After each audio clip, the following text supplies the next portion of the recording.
বেসরকারি খাতকে উৎসাহিত না করে কোনো খেলার উন্নয়ন চিন্তা করা সম্ভব নয়। বুধবার উত্তরবঙ্গের খেলার মাঠগুলো পরিদর্শন শেষে নীলফামারী স্টেডিয়ামে ফুটবলের পাশাপাশি ক্রিকেট চালু করার পরিকল্পনার কথা জানান বিসিবি পরিচালক আসিফ আকবর। বিসিবি পরিচালকের সাথে ছিলেন নীলফামারীর ছেলে রিশাদ হোসেন। সারা দেশে খেলার মাঠের সংকট থাকায় একই মাঠে সব ধরনের খেলা আয়োজনের পরিকল্পনার কথা জানান বিসিবি পরিচালক ও বয়সভিত্তিক ক্রিকেট টুর্নামেন্টের চেয়ারম্যান আসিফ আকবর।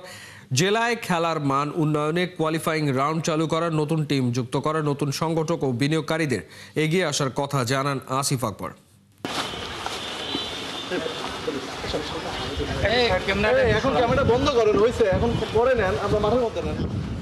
ফুটবলের ডেডিকেটেড স্টেডিয়াম ঘোষণা করা হয়েছে, কিন্তু আমি যতটুকু খবর পেলাম এখানে কোনো ফুটবল টুর্নামেন্ট বা ঢাকার কোনো লিগ বা ক্লাব লিগ এখানে হচ্ছে না, এমনকি ন্যাশনাল কোনো খেলাও এখানে হচ্ছে না।